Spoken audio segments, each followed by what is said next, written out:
સુરત મહાનગરપાલિકાના આસિસ્ટન્ટ ઇજનેર જિગ્નેશ મોદીએ પાણીની લાઇન નાખવાના કામના બિલ મંજૂર કરવા માટે ફરિયાદી પાસે ₹50,000ની લાંચની માંગણી કરી હતી। જો કે રકઝકના અંતે ₹45,000 આપવાનું નક્કી થયું હતું। ફરિયાદી લાંચ આપવા નહોતો માંગતો, તેથી તેણે તાત્કાલિક એસીબીનો સંપર્ક કર્યો હતો।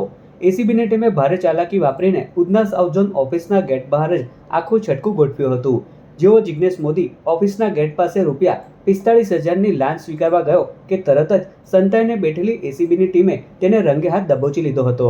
ચોંકાવનારી વાત તો એ છે કે આરોપી જિગ્નેશ મોદી આ પહેલા પણ લાંચ કેસમાં પકડાઈ ચૂક્યો છે। વર્ષ 2021માં જ્યારે તે રાંદેર ઝોનમાં ફરજ બજાવતો હતો ત્યારે પણ ₹15,000ની લાંચ લેતા ઝડપાયો હતો। આમ છતાં તેની આદત સુધરી ન હતી। જે અધિકારી એકવાર પકડાયા પછી પણ બીજી વખત આ રીતે બિંદાસ લાંચ લેતા ઝડપાય તેનાથી સુરત મનપાની છબી ખરડાય છે અને ઉચ્ચ અધિકારીઓમાં દોડધામ મચી જવા પામી છે। ફરિયાદીને પોતાનું પાણી અને ગટરના જોડાણનું જે કામ હતું એના અવેજ પેટે ₹45,000ની લાંચની માગણી કરેલી।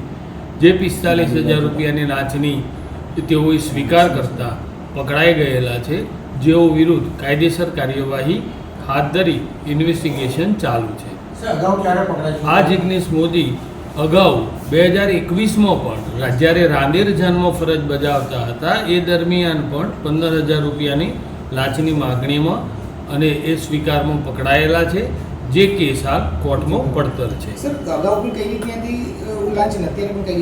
આ બંને જે લાંચ છે જે અગાઉ હતી એ પણ અને અત્યારની પણ એ પાણી અને ગટરનું જે જોડાણ હોય છે એનો જે કામો છે એ જ કામ રાંદેર ઝોનમાં પણ કરતા હતા અને અત્યારે ઉધના ઝોનમાં પણ કરતા હતા। આમાં બંને સિમિલર કામના ભાગરૂપે જ એમણે ગેરકાયદેસર લાંચની માગણી કરેલી છે અને એ બંને વખતે એ રીતે જ પકડાયેલા છે। આ જિગ્નેશ મોદી એમનો હાલનો પગાર છે ₹1,70,000 અને તેઓ લગભગ 2028માં વયનિવૃત્ત થાય।